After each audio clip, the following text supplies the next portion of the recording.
And now, Good Mic Work Commentaries and Greg Morgan presents the Winged Eagle Podcast.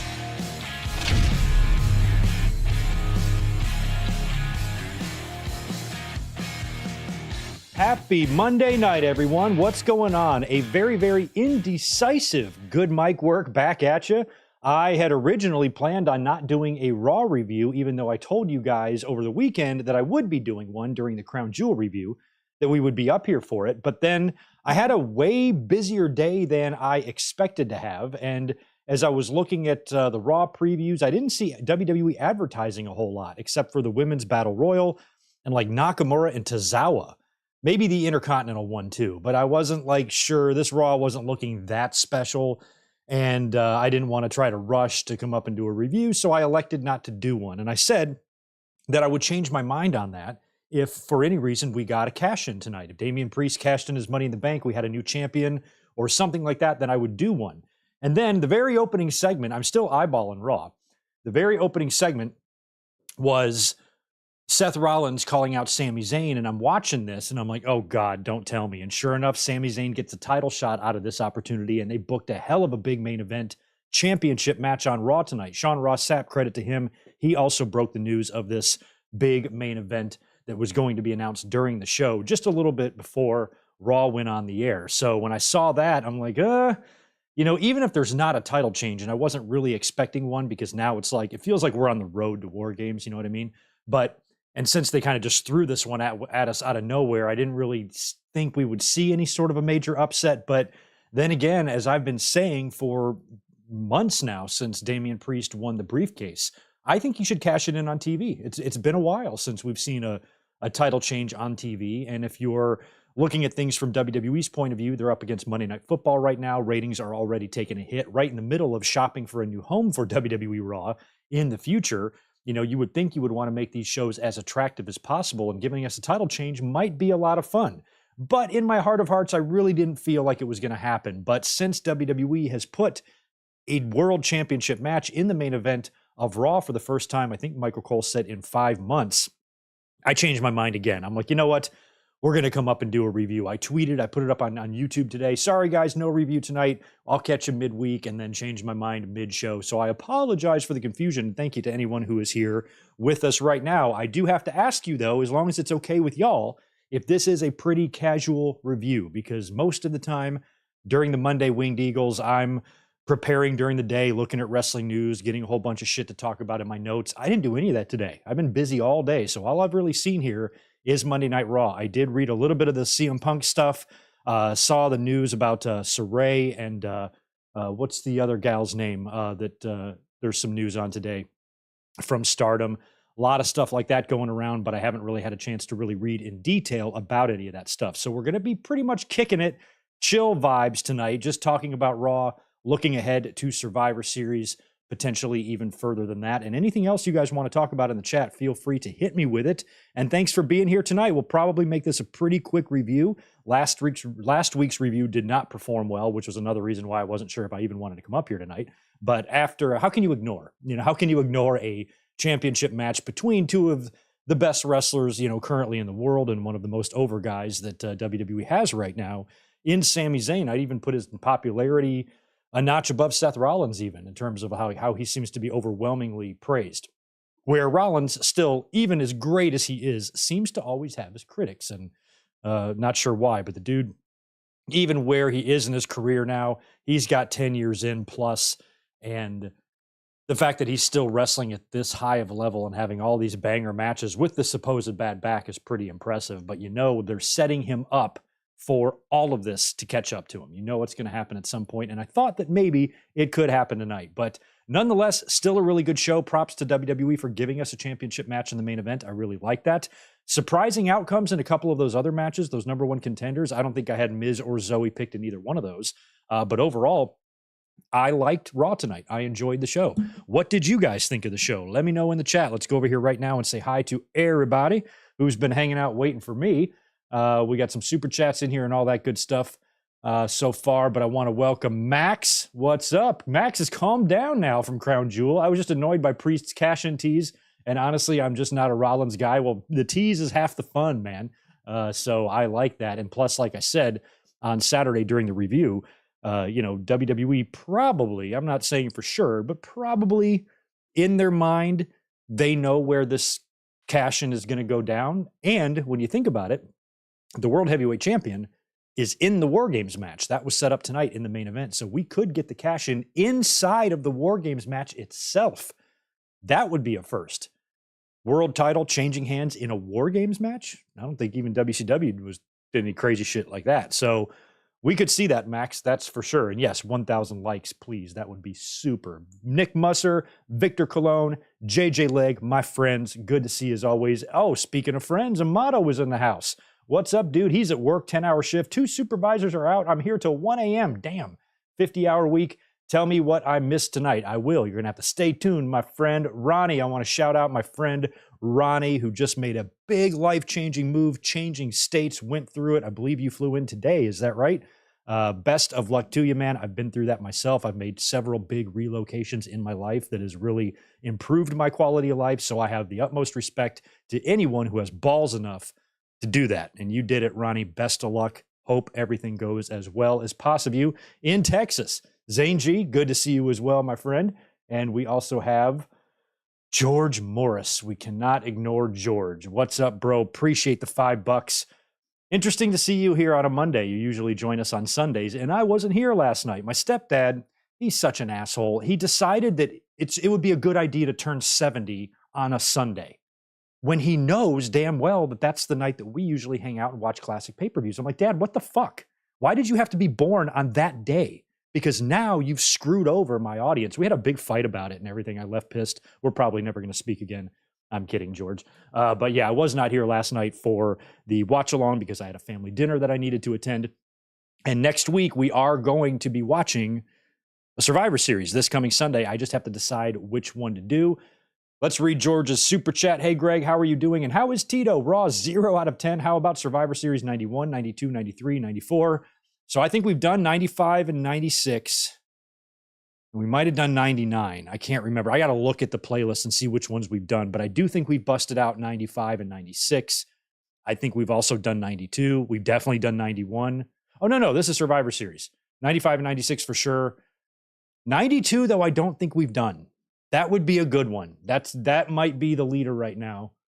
Survivor Series 92. Or I like both of those options. I'm going to look at the playlist there. We're going to knock one of them early ones out this coming Sunday. I just have to decide. But I like your ideas, George. Thanks for that. Also want to welcome the Juliet is here. Ajax Johnson. And another, boy, I got friends out the ass on this chat tonight. What's up, Barry? Good to see you. Thanks for stopping by. And 5 from Barry. This year's Survivor Series poster, it sure is something. I don't know if I've seen it. I don't know if I've noticed the Survivor Series poster yet. I hope it's not too weird. I don't think I've really taken a look at it. But I will look that up. Yeah, now how do you pronounce, is it Julia? I don't know how you pronounce her. I've seen a lot of her stuff today has been floating around social media, spots, interviews, matches. A lot of talk about WWE having interest in her, and Saray is not going to be coming back into WWE as many had hoped and thought that she might be joining, Io and Kairi Sane, but she has signed with New York Joshi Promotion instead, which kind of surprised a lot of people, but there's still some other talent hanging around that WWE could get a hold of, and the girl was reported today. What's her name? Megan or Amanda? I forget. Anyway, she's been signed with AEW for quite some time, for several months. But again, I was so busy today, I didn't have time to really read through any of this stuff. So I'm just going only on what's been floating around and catching my eye today in the limited amount of time I've had to actually look at wrestling news. But we'll get a more detailed report of this stuff on Saturday when we do a big Winged Eagle, and I will be much more prepared. Yeah, Ronnie flew in today. That's awesome news. Victor, did I get you earlier? Stephen Harris, what's up, man? Good to see you as well. Everybody else that's chiming in. Red Raven Rucker, not sure if I got you either, but thank you for being here, everyone. And do me a favor, smash Mr. Thumbs Up button. You know how I like that. Please subscribe. We are about 150-ish subscribers away from 40,000 on the channel, so we're getting there. we're getting there. Taking a while. We should have been there in July, but we're crawling along here ever so slowly. But we'll be there pretty soon. Thanks again to everyone for being here. If you are a member or a patron, I put up another watch along today. I've got a few, the watch alongs that we tape on Sundays. I'm editing full-length uncut versions with the footage over on Patreon and for channel members because I can't really put that stuff on YouTube. So if you are a channel member, we got Halloween Havoc 99 up there right now, and I'm got a couple of other ones. I kind of recreated the overlay there to make it a little bit more streamlined and easier to watch. So that stuff is up right now, and I'll be posting more pay-per-views. I have an endless supply of content of me watching pay-per-views, so I'll kind of throw some of these up there for extra bonus content whenever I get the opportunity. And this week, now that my life is finally starting to calm down, that we've hit November, I should be able to jump back into those Saturday night's main events. Saturday night's main event watch-alongs that we've been doing for the members. We have only gotten 5 or 6 episodes into that. We want to do them all, so we need to pick that up this week. I'll look at my calendar. We might plan one for Thursday, maybe Friday, something like that, to get those moving again, because I really want to get into some of those juicy years like 1987, 1988. That's going to be a lot of fun. So if you are a member and a supporter in any way like that, that's what you have to look forward to. So that's it. That's pretty much all I got to say there. And then after we're done with the Raw review, or as we're going through here, if there's anything you guys want me to touch on, please let me know in the chat, because my notes are pretty light tonight, except for the Raw results. So like I said, I wasn't planning on doing a Raw review tonight until Seth Rollins and Sami Zayn got in the ring. And there was something about the energy between them and just the way it felt that it like immediately changed my mind. I'm like, even if there's not a title change tonight, how can I ignore this? This is pretty cool, And so that's when I decided to do a review tonight, regardless of the outcome. And I liked that Seth Rollins came out to open the show. He called out Sami Zayn because Sami Zayn kind of saved his ass at Crown Jewel in that great spot where Damian Priest came out to cash in. Sami Zayn showed up in a hood, stole the briefcase, and ran the fuck out of the building. That was great. Great, great. So Rollins understood that, Sami very well may have saved his ass there, so he called out Sami Zayn. He thanked him. Sami Zayn did not have the briefcase with him, so he said, let me guess. When you got to the building, Adam Pearce made you give it back to Damian Priest, and Sami's like, that's exactly how it happened. So they exchanged thank yous. Sami Zayn stressed the importance of not letting Judgment Day rise to too much power, because if that happens, it's bloodline all over again. And you could tell even at Crown Jewel, and then you knew tonight was going to be the beginning of the setup for War Games, because they did officially announce that over the weekend. So the first TV is going to be laying groundwork for that. So when they went into the part about the title match, that's what kind of surprised me. And I was like, oh, man, that's why I didn't think a title match, or a title change, I should say, was really an option tonight, because it's all about booking the War Games match. And it's something that they've kind of been setting up here for weeks. And if they now just throw a title change that nobody saw coming at us, it's like, whoa, how does that even fit in here?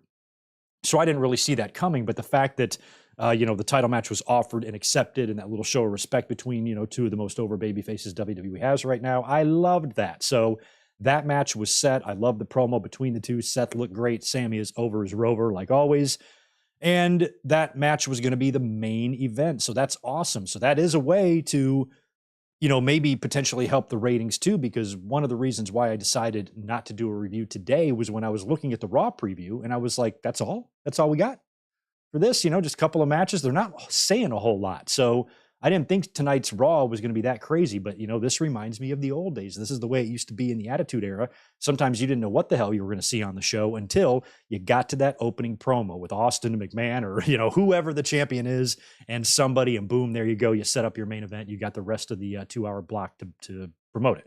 So they just basically did that here, and now we've got 2.5 hours until we get to the main event. Spread the word, and that's pretty awesome. And we can get a championship match that is going to be good between two wrestlers that everybody likes. What's not to like about that? So this was a good Raw. This was a good Raw.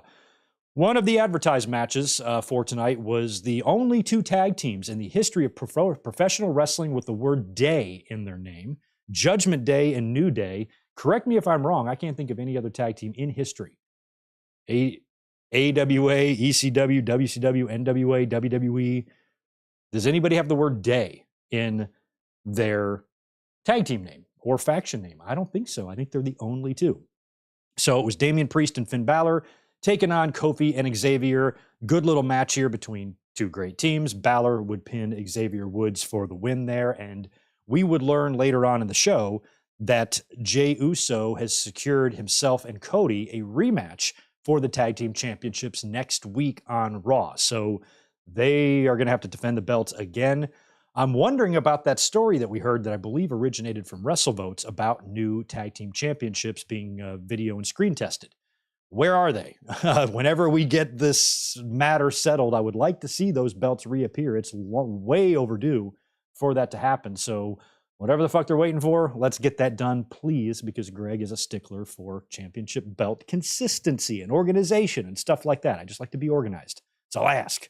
After Judgment Day and New Day, we got Shinsuke Nakamura and Akira Tozawa. What? Like I'm supposed to give a fuck about this. Kinshasa for the win there. Not much to say about it. Otis showed up after the match, kind of challenged, planted his feet there, stepped up to Nakamura, who then just walks away and leaves. And that is another match that is booked for next week's Raw as well. Here's one. I need y'all's opinion on this. You got to let me know in the chat what you think of this shit, okay? Because I'm really curious if I'm if I'm somehow in the minority here, or am I not seeing something that everybody else is seeing with The Miz? But next up, we had the number one contender, the Intercontinental number one contender fatal four-way match. So the winner of this would get a championship match against Gunther at Survivor Series. The participants in this is Ricochet, Bronson Reed, Ivar, and The Miz. Now, The Miz has already kind of started a little something with Gunther a couple of weeks ago. I think that was the Miz TV that kind of got his babyface push rolling. So it felt like Miz was a very likely candidate to come out the winner in this thing.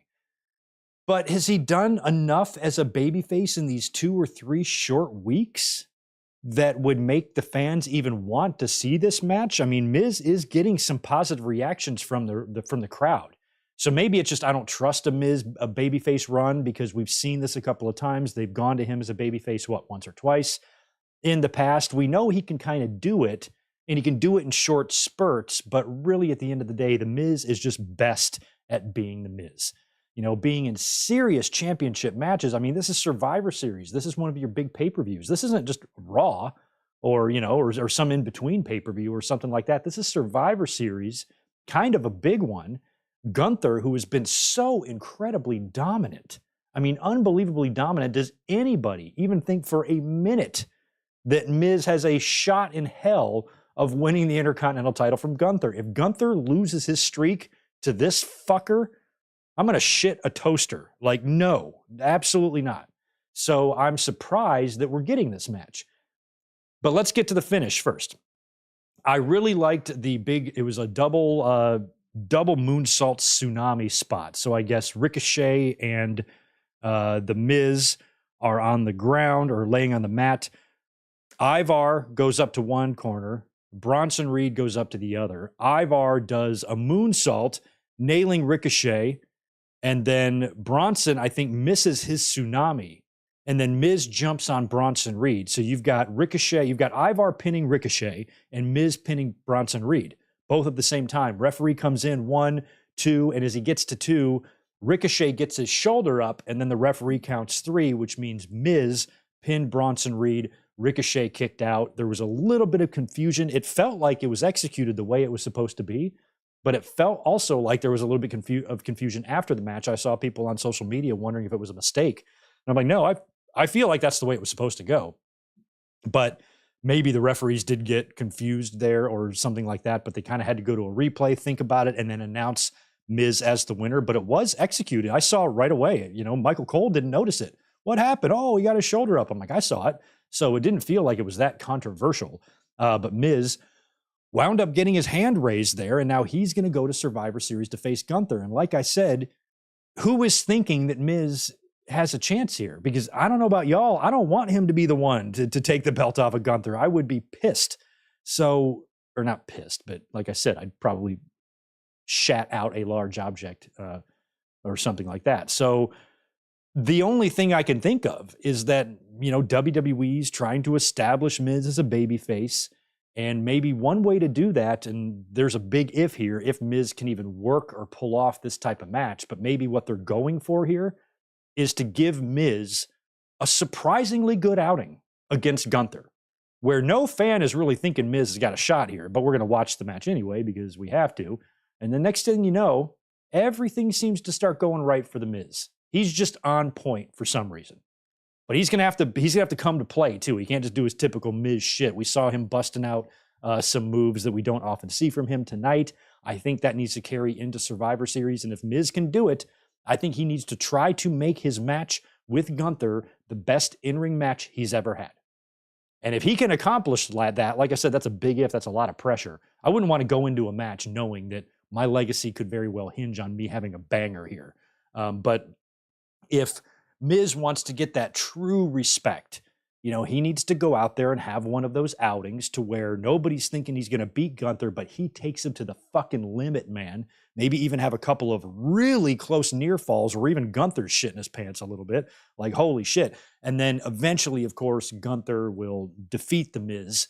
And then you do the big standing ovation after the loss bit that a lot of guys get, where after Miz loses, he kind of sits in the ring and then all the fans in Chicago, maybe get to appreciate Miz in that respect. Miz has always been praised for how he carries himself on the mic and how he can really get fired up sometimes when he wants to cut these, type of promos about his longevity and what he's done and beating John Cena at Mania and that type of thing. But every time he busts that out or kind of goes in this direction, it doesn't really tickle me all that special. It doesn't arouse me that much. It's just like, whatever. Miz is doing this thing that he does every couple of years. So I don't consider this anything special, but I do consider Gunther to be a special Intercontinental Champion. So I'm surprised that he didn't have a little bit more of a special challenger here. I would have put over Ivar. Eric's had fusion surgery. He's going to be out for a while. They're trying to establish him as a singles. So if you have him and Gunther just beat the shit out of each other at Survivor Series, that could be good. Obviously, Ivar won't win, but if he does the same thing that I'm talking about with The Miz, maybe take Gunther to the limit, that could establish Ivar as somebody that you're not going to mess around with. So maybe this is part of trying to really get Miz over as a babyface. Granted, he's hearing some cheers. He's getting a lot more praise on social media than I'm used to seeing him get. Because I've gone up and down with Miz. Years ago, I couldn't stand him. Then I gave him his flowers. There was a little time here on the channel, about 3 years, where I was pro Miz, even advocating for him to be champion again. I was like, we should give this guy another shot. It's been a long time since 2011.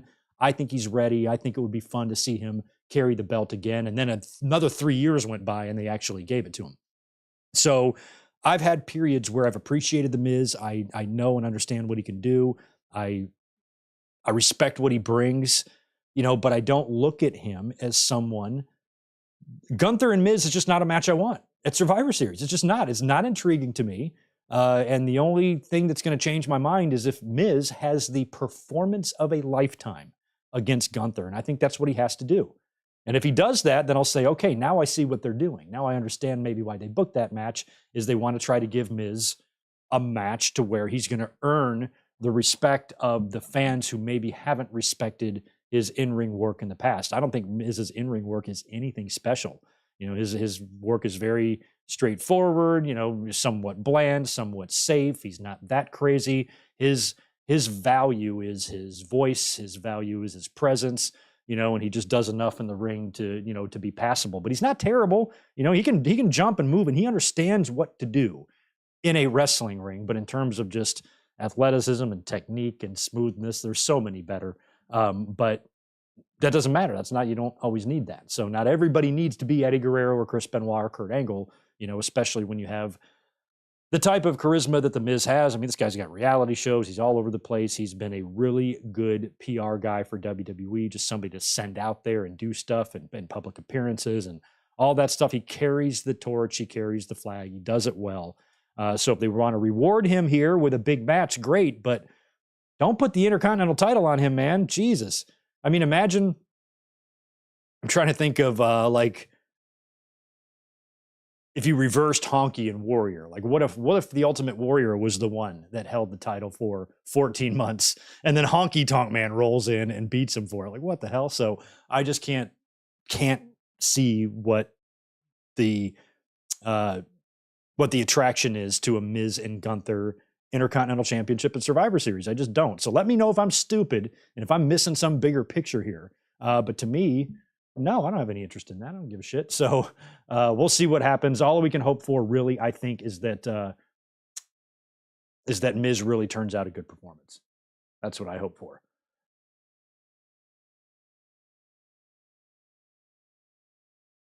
JJ, what's up, dude? Appreciate that $5. My Survivor Series prediction is Team Cody gets the WG win, War Games win, but JD attacks all of them after and locks out everyone except for Seth from the cage, and Priest cashes in.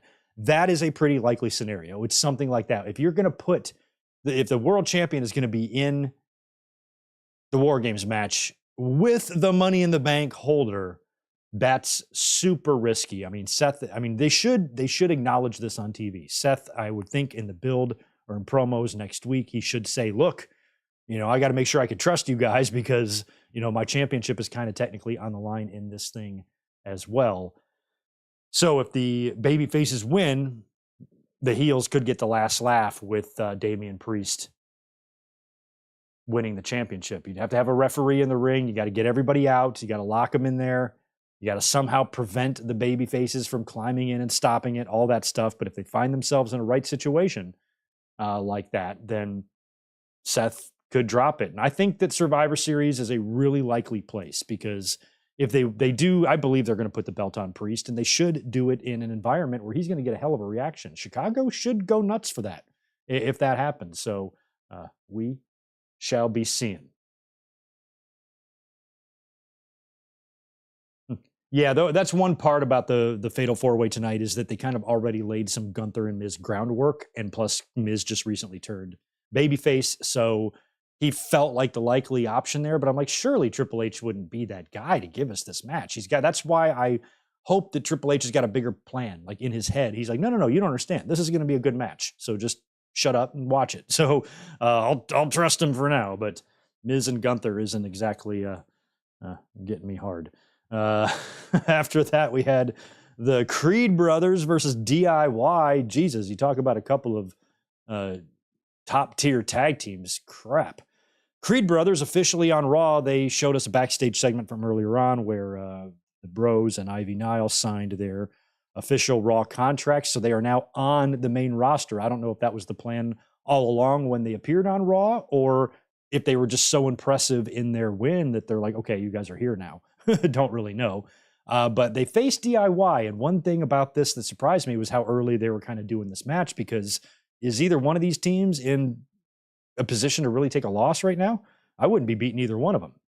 So I was kind of concerned that they should have waited to do this match, but I completely forgot about the ongoing thing with Gargano and Ciampa and Imperium. So Ludwig Kaiser ran down there to nail Johnny Gargano, allowing the Creed brothers to hit the Brutus bomb for the win. And so it took a little bit of outside interference there from Imperium to get the finish here. So I'm okay with that. And very happy that the Creed brothers are on Raw because they are something. They are something. That one fella is huge. My God, when they're backstage talking to Gargano, not Brutus, and what's the other one? I forgot. But they're awesome. And I'm really excited to watch more of them now that they're on the main roster. We cut backstage to Sami Zayn and Jey Usos. Jey is wishing Sami luck in his title shot later on, and that's when he informed Sami that he's secured a championship rematch for himself and Cody next week versus the Judgment Day for the tag team titles. Gave him a little pat on his ass, wished him luck, and those two guys are still friends. Then we cut backstage to a Becky Lynch interview. This is right before the big women's #1 contender battle royal. She starts talking. Nia Jax shows up from behind. I even saw today when I saw the match graphic for the Battle Royal, I'm like, Beck, stay away from Nia Jax. Get the fuck out of Dodge, man. You don't want nothing to do with her. So they're back together now, Becky and Nia. Nia reminds her about the face-breaking incident, which, if you notice, was right around this same time of year. Just a week ahead of Survivor Series is when that happened. So we're right around the same time. I thought they could even do an angle. We would see Xia Li attack Becky. They should have just done that with Nia, and Nia's knocked Becky out of 2 Survivor Series matches now, or championship matches. But Nia reminds Becky that she fucked her up 5 years ago, and Becky said, well, That's true. But after that, I went on to main event WrestleMania and you went on to get fired. So that was awesome. And then after that, we had the women's number one contender battle royal. So a lot of these women were coming out as tag teams together, which was kind of briefly confusing me. I'm like, which championship is this a number one contender for? But the winner of this is going to face Rhea Ripley at Survivor Series. So everybody starts coming out there. We've got Carter and Caden and Shayna and Zoe and Chelsea and Piper. Nia Jax is out there. Natalya, who continues to kill it with the gear.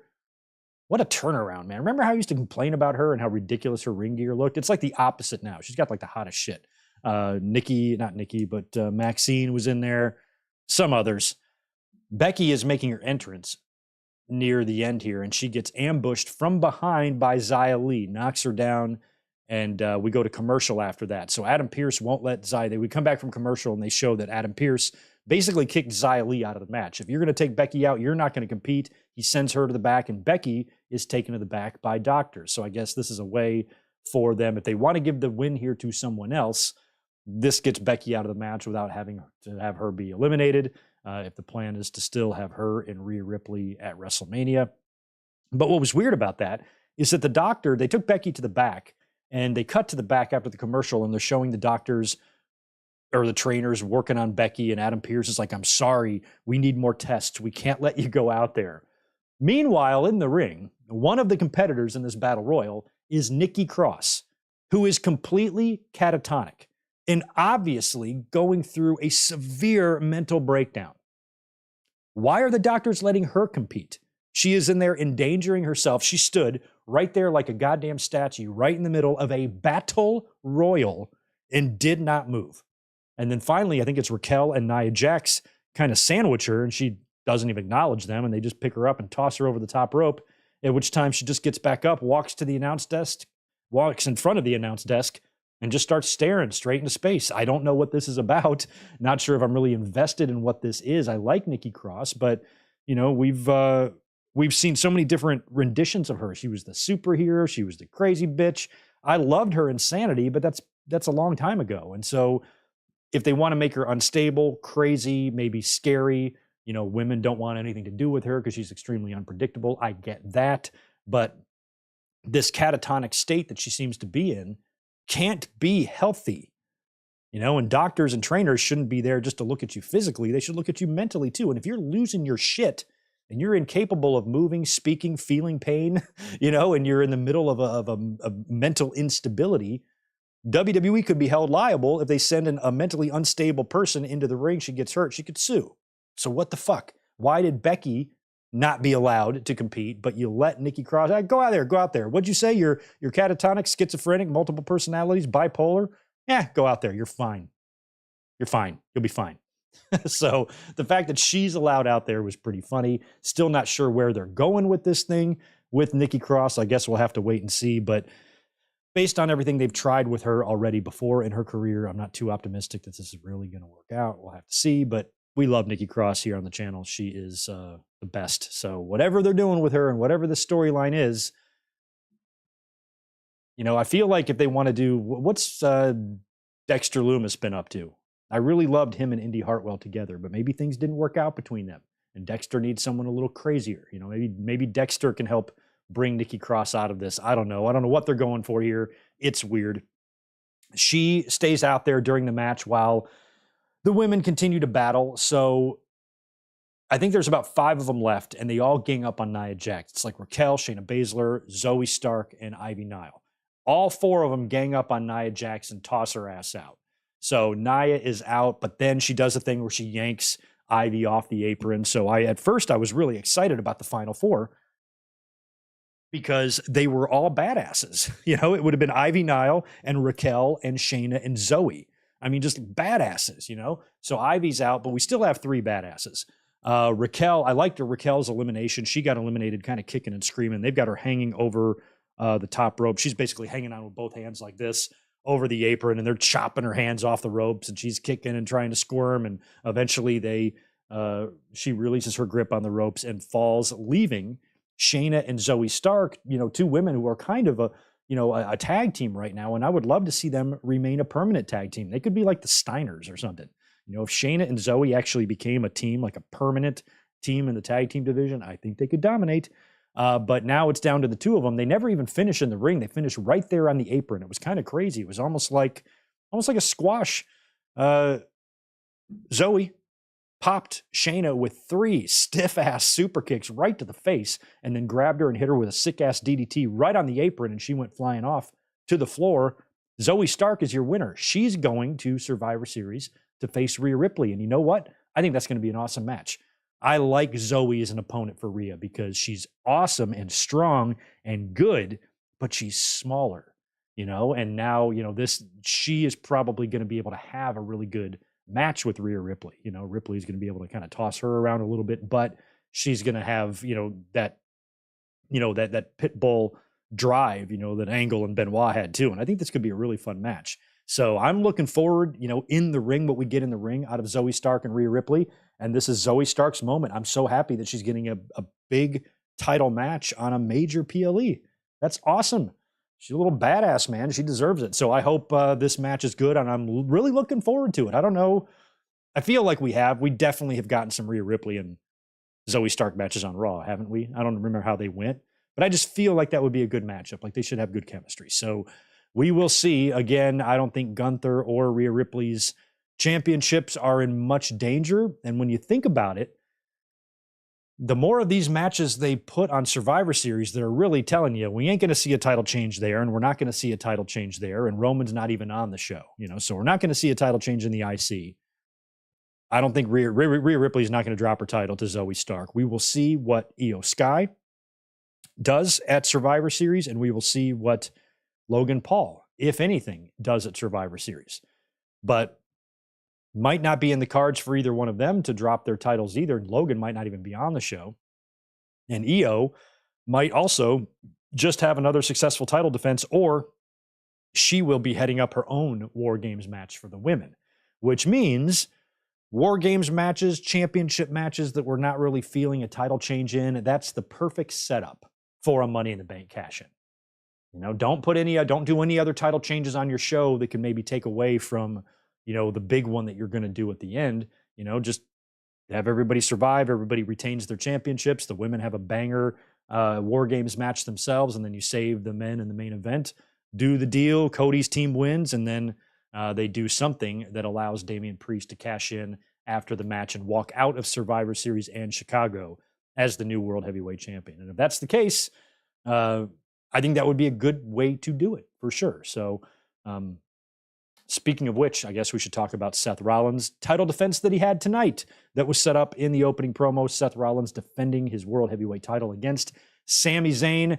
This was a great match. Knew it was going to be. Fans were going to be into it. It was fun throughout the 2 hours on social media, kind of talking about what they might do in the main event. One thing that did surprise me is I thought 1,000,000% we would see Drew McIntyre, because they even went through the trouble of showing him arriving to the arena earlier on in the day. What's Her Nuts went out there to interview him. How do you feel after you lost again? That type of thing. And he just kind of shakes his head and gets back in his SUV and drives away. So he leaves. But all I thought that is just to, when he comes out at the end, it would be a little bit more of a surprise because we thought he left. But I guess he really did leave. He just turned around and left. Unless he came out after the show went off the air. Did anybody have an eyeball on that? So we didn't see Drew McIntyre at all. I thought for sure he would either cost Sami Zayn the match and break Sami's heart, or come out and annihilate Seth Rollins and allow Damian Priest to come in and cash in. But the bigger likelihood was this match was going to end with a big War Games setup in the finish. But it was still a good match. It still had me on the edge of my seat a little bit because I thought there was a chance for them to really do something fun here. Sami, not being shy about working on Seth Rollins' back either. I like that. He's a very, very nice, baby face, but he doesn't play games either, and he'll pick a weakness and work on it regardless of who you are. Really liked that Michael Cole called it a lion tamer. Sami at one point had a lion tamer. I don't know if Cole frequently or regularly calls that a lion tamer, not the Walls of Jericho, which is even weirder. Has him in the lion tamer and then cinches back into like a full crab. That was great. And that was pretty much the finish. Seth is in this crab, but he's able to kind of roll through it and roll Sami Zayn up for a clean pin right in the middle. So no outside interference. No McIntyre, Claymore to one of these guys screwing anybody. This was Seth Rollins doing what champions do, finding a way to win at all costs, and he was able to roll up Sami Zayn and hold him down. Sami Zayn very disappointed after the match because he felt like he had it. I know he had a haluva kick on Seth at one point in the match. Sami was oh so close. Felt a little bit heartbroken for him at the end. He was definitely dejected, but did the right thing, went and shook Seth Rollins' hand. They hugged. All is good there. And as Sami Zayn is leaving to give Rollins his time in the ring as the victor, he's then blindsided and blasted from behind by the entire faction of Judgment Day. They start whipping his ass. Then Rollins dives over the top rope onto Judgment Day. And I was looking at the clock at the finish. We still had like 4 minutes left until the top of the hour. So I'm like, okay, we could still get a cash in, but most likely once Judgment Day ran out there, you knew it was going to be a big melee at the end. You could see it coming. So Rollins dives over onto Judgment Day. Then Jey Uso comes out to help out as well, which as soon as Jey Uso came out, you knew the last person we were going to get was Cody. So it's Jey first. Then Cody's music hits. He comes out. Now everybody's brawling. They're brawling everywhere. It's a big chaotic mess. And Adam Pearce just loses his mind. He's coming out here trying to do his best William Regal impression. I really wish Regal was contractually allowed to do what Adam Pearce did here tonight. But he came out. He's fucking furious. He's like, God damn it, you bastards. Every damn week I have to deal with this. Enough is enough. What a coincidence, WWE. You just so happen to have a match on your calendar in a couple of weeks that is tailor-made just for this type of scenario. What a coincidence. But Pearce basically says, enough is enough. You guys want to play games? Well, you're going to be playing war games. And so it's going to be Judgment Day, which I'm guessing is Balor, Priest, Dominic, and McDonough against Cody, Jey, Sami, and Rollins. So Seth Rollins, this whole time we've been wondering what they were going to do with War Games. I was kind of thinking it was going to be a Judgment Day Bloodline combo against some Raw and SmackDown guys. But now that they're keeping this whole issue on Raw, I like this better. And I was wondering who the fourth guy was going to be on the babyface side. And it's going to actually be Seth Rollins. So that's why technically you're probably going to hear a lot of fans complaining about this. No championship matches at Survivor Series. Roman is off and Seth is in the cell or in the War Games. But I think to cash in, I think this is where they're going to do it. So Max, if you're still in the chat, all that frustration you were having at the last one, Survivor Series is where I feel like it's a legitimate chance. I didn't feel like a successful cash in was that much of an option at Crown Jewel, but I did think it was possible. I think it's more possible here. So I like that scenario of the babyfaces winning and then something happening where Seth gets locked in there all by himself with Judgment Day and they just work him over and then he just gets to cash in and like literally just maybe win with a boot on the chest. Like doesn't have to do anything. And the other guys can be right there in the ring. And how does that work? Like if you were to cash in and try to cash in the War Games cage, are you allowed to do that? Because what would the rules be? Could you just have the match in the two rings? Because you would think if you cash in the championship, then it's a standard match, right? If you cash in and say, I want my title shot now, fine. Standard rules apply. You use a chair, you're disqualified. You do anything like that, you're disqualified. So if the bell rings and you're inside of a cage, it's not a cage match, it's a regular match. So if you ram your opponent in the face first in the cage, is that a disqualification? How is that going to work? Are they even going to give a shit? They might even wait until, well, no, I think the point is to lock everybody out. I'd say they could wait till they raise the cage. But, it might be more than just, putting a padlock on the door. These guys could still climb over. So it'd be interesting to see how they work that out if the plan is to do a cash in. But if I'm sitting in Triple H's shoes and the plan is to, in fact, put the belt on Damian Priest, I think now is about the time when I would do it. He's held the briefcase for a while. If he doesn't do it now, then I feel like it would have to be a TV thing before the end of the year. And I'm not sure if you want to really worry about a cash in at the Royal Rumble once we're, moving towards Mania season. So I feel like this is the time to do it, in this time of the year when, business is generally a little bit slower in the holidays and November months. Back in the day, I remember doing commentaries around November of like 2013 and how fucking painfully boring everything was and talking about it in one of my videos. Well, this Raw sucked. I'm just so glad we're not in those days anymore. It's a completely different world now. So Raws have been solid and that's been Fun. So here is what we have for next week. Miz taking on Ivar to make up for his win, I guess, tonight, because Ivar felt like he should have won.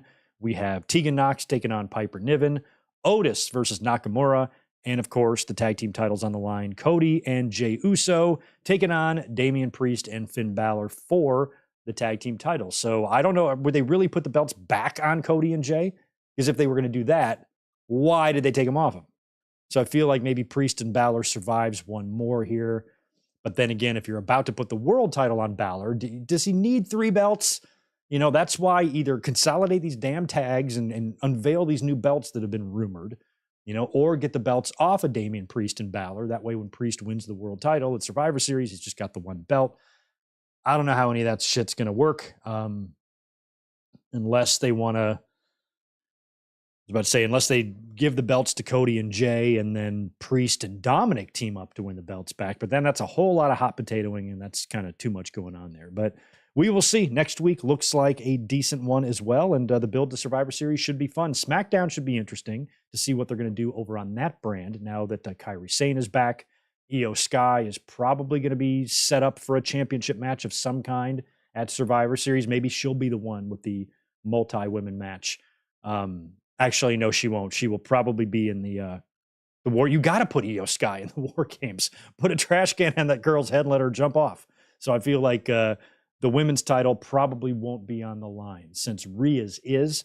Now that Zoe Stark won, I can't see them having 2 of those. So Io Sky, it'll probably be Io, Kyrie, Bailey, and maybe somebody else in the War Games against who? Bianca, Charlotte, some shit like that. Am I reading that right? Is that what they're going to do over there? Probably is, which makes sense because now SmackDown gets 1 War Games match for the women. Raw gets 1 for the men. Both brands have a War Games match. Feels logical, right?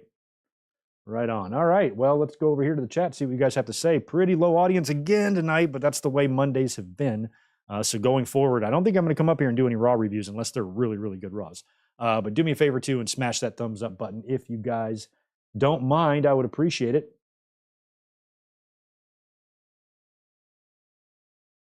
What did I think of Raw tonight? Raw 0 for 5. What does that mean? I liked Raw tonight. I thought Raw was good. Oh, possibly. Juliet's like, could that be a signal that Drew is leaving for good? Maybe. I don't know. I feel like Drew would stick around. I just, but then again, with contracts and stuff, he's not going to know what he can get from AEW until his contract is up. Otherwise it would be considered tampering, right? Tony Khan can't give him an offer when he's under contract. I don't think that's allowed. It's against them rules. So I feel like if Drew wanted to test the market or wanted to see what he could get offered, he couldn't do that until his contract is up anyway. So maybe in his head, he's like, I'm probably going to stay with WWE, but I have to.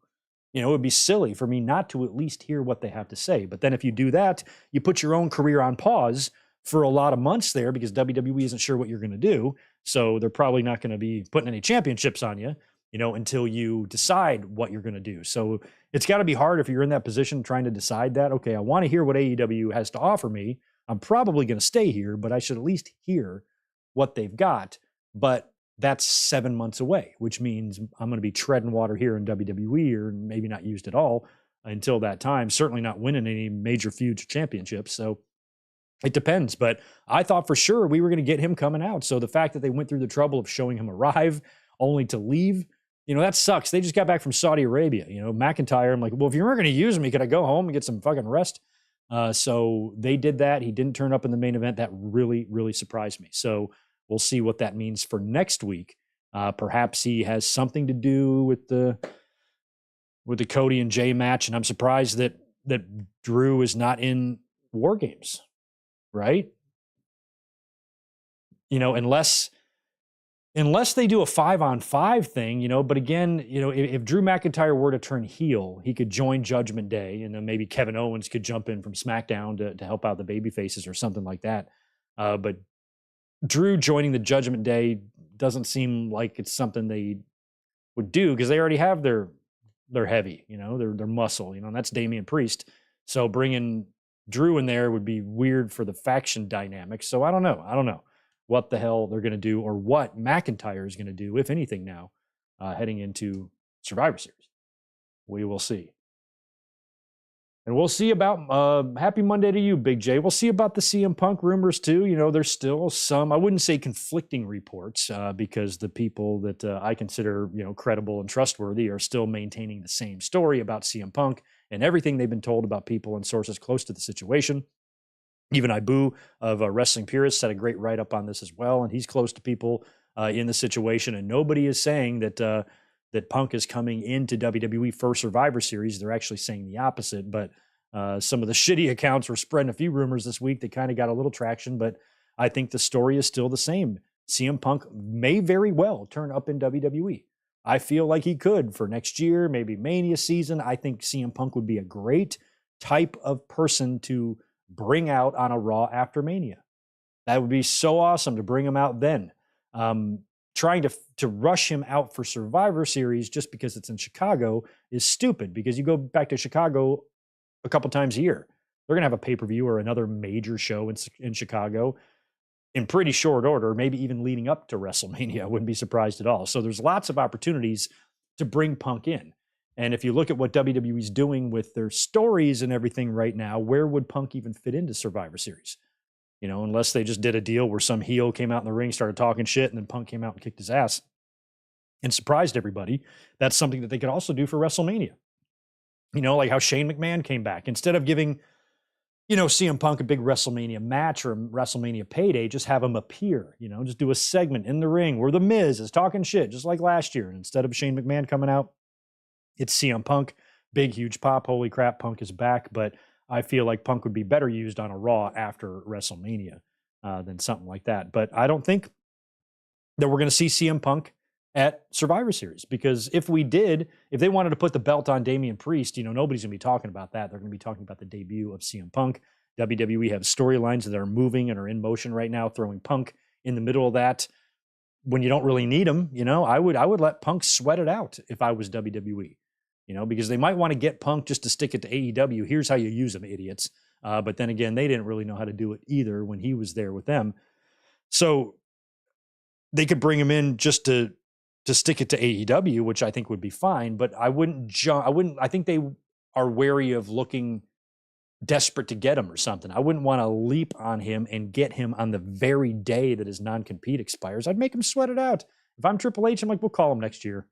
Let him do Impact or whatever he wants to do. And, you know, we're just not going to have much contact with him other than our initial feelers and contacts that both sides definitely had. And it was just determined that at least right now, he's not coming in. And I have every inclination to believe that.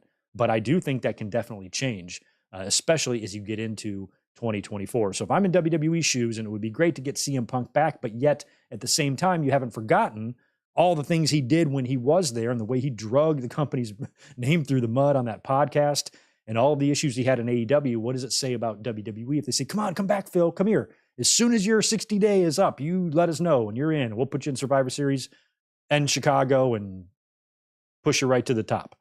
I don't see them doing that. I feel like WWE needs to remind Phil who's in control, because I feel like CM Punk felt like he had way too much control in AEW to do and say some of the things he was doing and saying.